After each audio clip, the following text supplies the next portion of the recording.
everybody, how's it going today? It's Tom from the Marvelous Donohues. And it's Kathy behind the camera.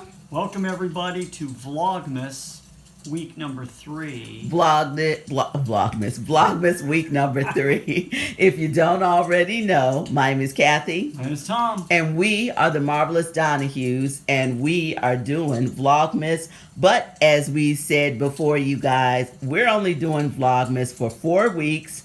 And we wanted to come and share one of our Christmas traditions. When we used to live in North Carolina, we had a fireplace, and we'd hang our stockings, and we would tell our Christmas stories around the fire while we're roasting marshmallows. But can't do that. We're in a condo where no fire. We don't have a fireplace, No. So we have a YouTube fire. Yes, we do. And we also have some stockings hung with care. That's right, by the chimney. I mean, it's kind of a chimney. Just use your imagination. So this is of course mine with T on it, and this is C. And I noticed Santa has been visiting already. So He has. It's kind of there's wow. This feels like money.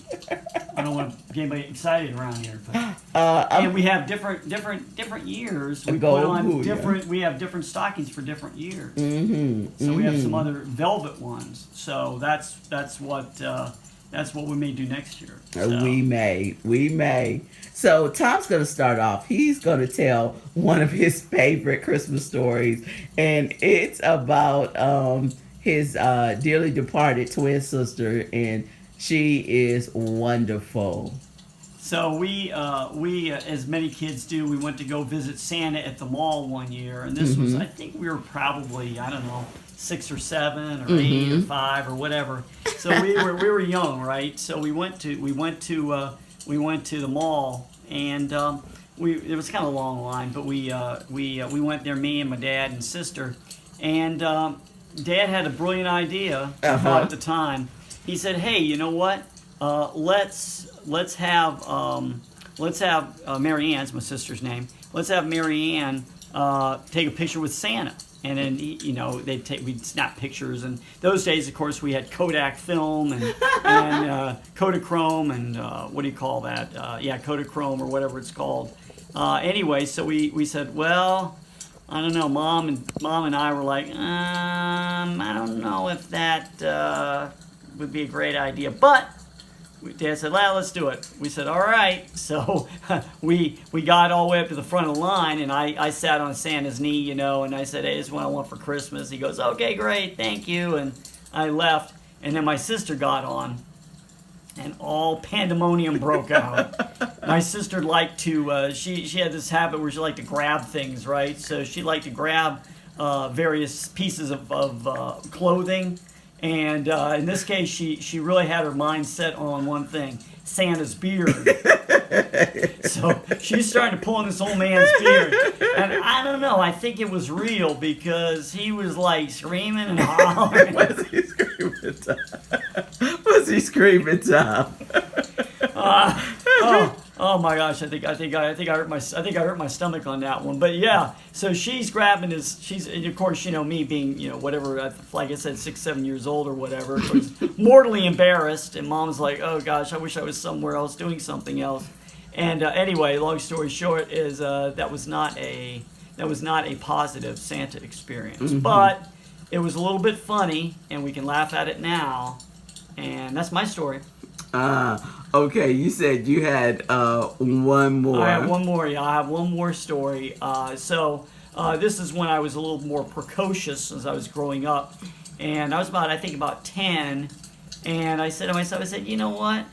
I'm going to find out where my Christmas presents are this year. And boy, that turned out to be a mistake. So anyway, I'm looking around the house. And I look under my mom and dad's bed, and of course they're under there, right? Mom and dad just slid it under there, and I started looking through them. I'm getting this for Christmas. I'm getting that for Christmas. So anyway, then a few weeks pass. It's Christmas. They're all wrapped, right? They're under the tree, and we're like, oh great. So I'm opening them, and one by one, and I'm like, oh, you know how you're like not really excited, but you want to look like you're excited? That's kind of what I was doing that year. I was like, oh, hey, this is great. Thanks, Mom and Dad.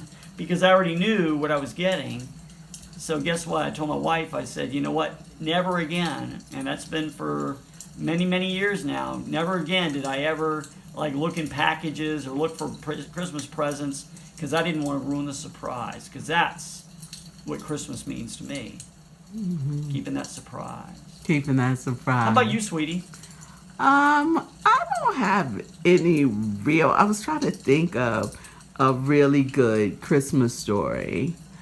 I would say, hold on just a minute. I am going to flip this camera around so you can see me a little bit. Thanks for waiting, you guys. Let's see. What is a good Christmas story for me? Growing up, to be honest, our Christmases weren't that great or exciting. But one that I really remember when I was a child was that we had some great neighbors. And we didn't think we were going to have a Christmas that year.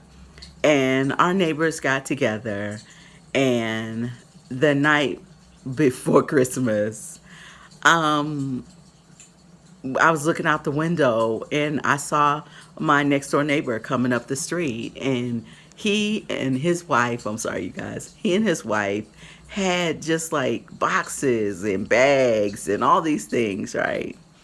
And I remember my mom opening the door, and they walked in, and he had this story. And later on, I found out that story was a part of the story from Little House on the Prairie. It was a story that he had ran into Santa, and because we had just moved there, he couldn't find our house. And Santa asked him to deliver these presents to us, you know. And I remember they were so nice, you know, and they were so giving. And that was one of the best Christmases I had when I was a child, was remembering that story that he had ran into Santa and he didn't know where we lived. So he brought us the gifts, and I was like, you know, that was really kind of them. But when I grew up as an adult, one of the other best Christmases I ever had, I was living in Neuschwanstein, Germany. I was living in Nürnberg. And I was like, they had a Kris Kringle Mart. And it was just, I think, like a bus ride from my house. And I was like, I'd never seen a place so beautiful. It was decorative, and I mean, it was like out of one of those Christmas movies or fantasies, and I was like, oh my gosh, this is beautiful. And that was my first experience of having some warm, sweet wine. It was so good. And then, you know, the broaching and the French fries. I'm like just talking about food. But that was the best Christmas. It was crystal everywhere and each little booth, and you know, it was just like like I'd step back into Santa Claus's workshop or his little toy place, and it was just beautiful, lit up at night, and bells are ringing and just everything. But Tom, you know, he's heard this story before, but I'm sharing it with you guys. If you have an opportunity to visit Germany, Nuremberg, during Christmas time, going to the Neuschwanstein Castle, and oh my gosh, you guys, it is like a make-believe world. But listen, that's the end of my story. We told you it was going to be short and sweet. We are so glad that you joined us. And like and subscribe and share this with your friends, but also share your Christmas story. And if you don't already know, my name is Kathy. My name's Tom. And we are the Marvelous Donohues. Marvel Hoods. Merry Christmas. Merry Christmas. And we will see you next time. Take care. Bye-bye. Bye-bye.